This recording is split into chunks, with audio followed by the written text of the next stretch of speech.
for a tea time today. 352-401-6917. This is Ocala Talks with Tom Schmidt, bringing stories that are important to our community in and around Ocala. Plus, of course, a splash of sports as well. Now, here's your host, Tom.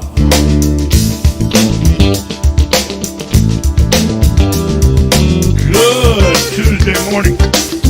Welcome to Ocala Talks. I'm your host, Tom Schmidt, coming to you from the Place Studio.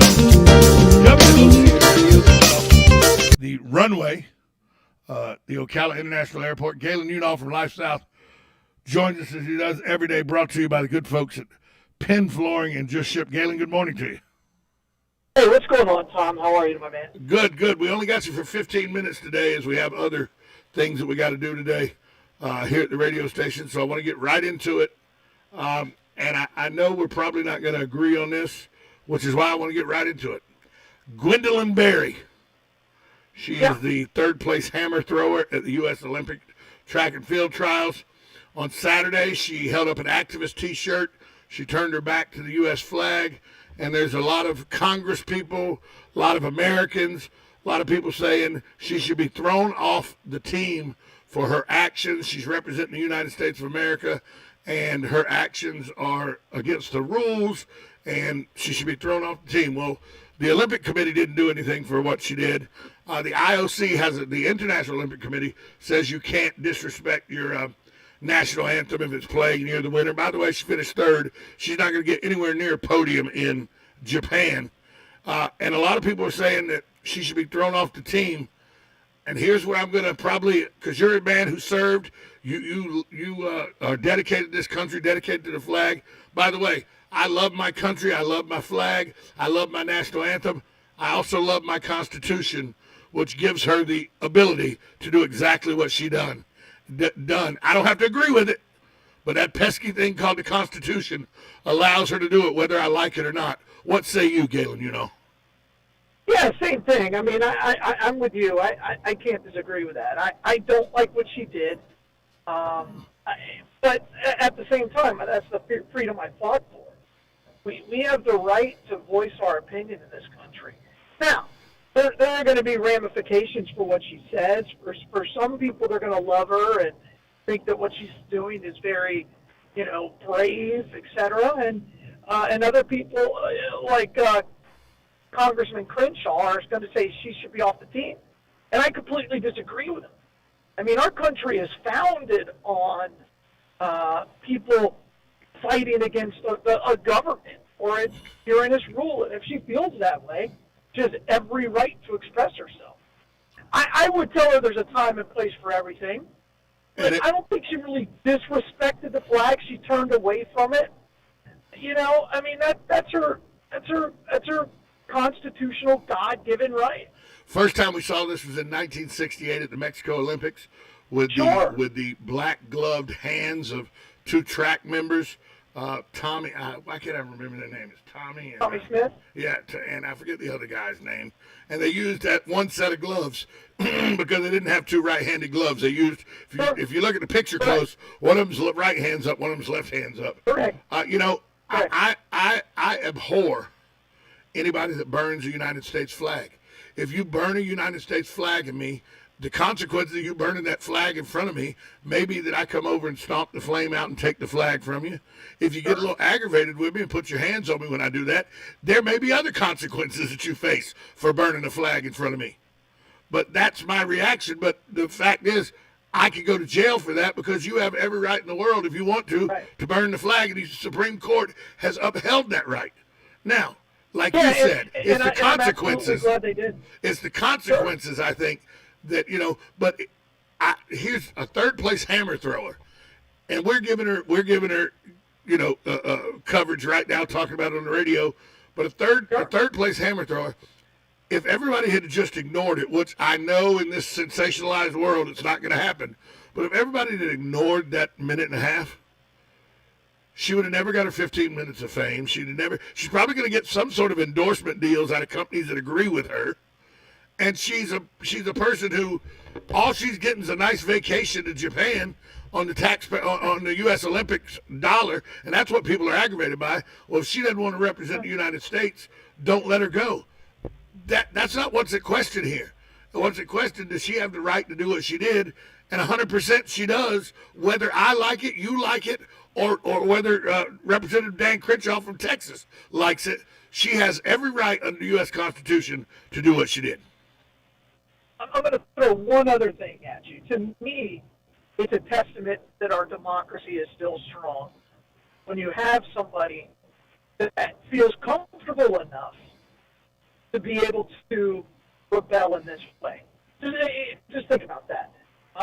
Now, it helps that she's on the side of that she's on, right? If you're an anti-masker, you could go to jail, or a religious objector to vaccines, you can go to jail. But she's on the right, according to the current movement of social media, which Twitter and everything. Twitter is 94% Democrats, so she's on the right side of it in many ways. And again, it just tells you that we have a healthy democracy. What she said, I have no problem with it. What she said, none. She said her actions Saturday were to bring attention to systemic racism and police brutality. If you think there is systemic racism, and then here's where I have a problem with what Representative Crenshaw said.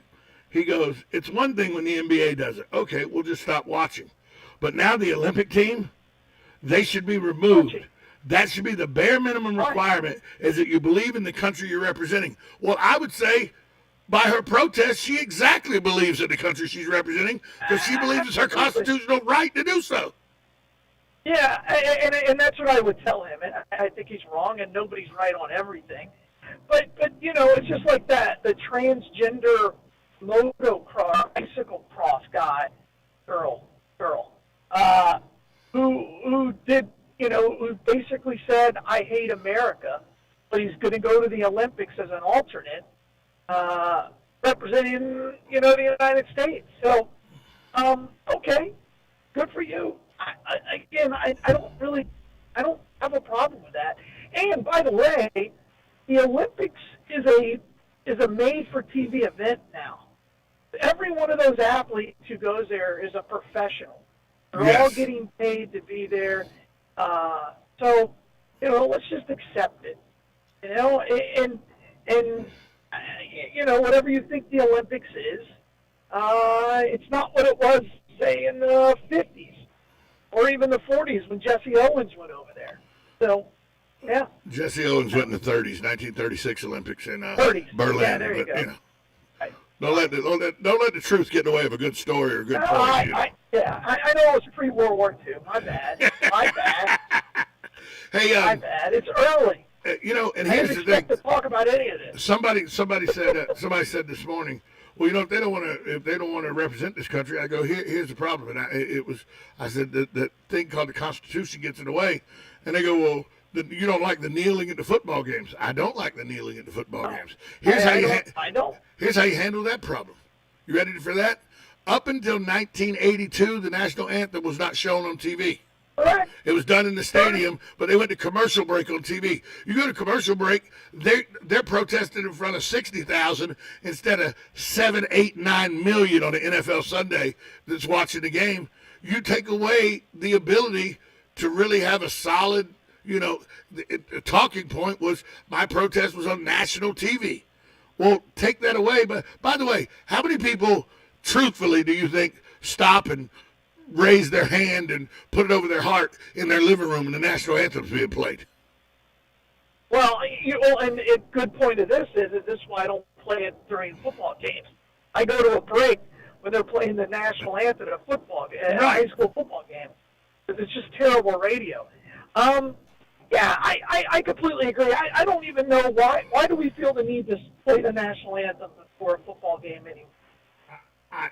If you do play it, I'm not angry with you playing it. No, I mean, but why do we have to put it on broadcast television? But now, if you're going to kneel, and I've said this about Colin Kaepernick, you have every right to do it. Yep. Doesn't mean I like it. Nope. And I think the NFL responded by saying, you know what? You're going to stand for it, or you're going to go into the locker room, and then they got so much blowback from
Hi, this is JP from Penn Flooring here in Ocala. I would like to invite you to come in and visit our spacious showroom where we have solutions for every style and budget. From wall-to-wall carpet to hardwood floors and tiles, we have an unsurpassed selection of flooring. At Penn Flooring, we've provided quality customer service with a family touch for over 25 years. Visit our website at pennflooring.com or come by our showroom, 1201 Southwest 17th Street, just over the bridge. Penn Flooring, quality customer service with a family touch. You know what you want to do in retirement, but do you know how to get there? Tune in to Coasting into Retirement with Gary Marriage of Nature Coast Financial Advisors, Sunday mornings at 8 to get answers to your retirement planning questions. Plan today so you can do the things you've always dreamt about doing in retirement. Listen Sunday mornings at 8 to Coasting into Retirement with Gary Marriage of Nature Coast Financial Advisors. Our firm offers insurance services. Are you wasting time boxing up packages and going to the post office or the UPS store? Are you tired of not knowing what you'll pay when you get there? Just Ship offers pickup service and flat rate packaging and postage rates, which takes the guesswork out of shipping while saving you time and money. So quit wasting valuable time and money. Call or text Just Ship at 352-234-3840. That's 352-234-3840. Just Shipped. Summertime is tree time in Florida, no doubt about it. New trees thrive in warm, wet weather, and you love it for the generous shade and beauty they provide. Time to come check out the great tree deals at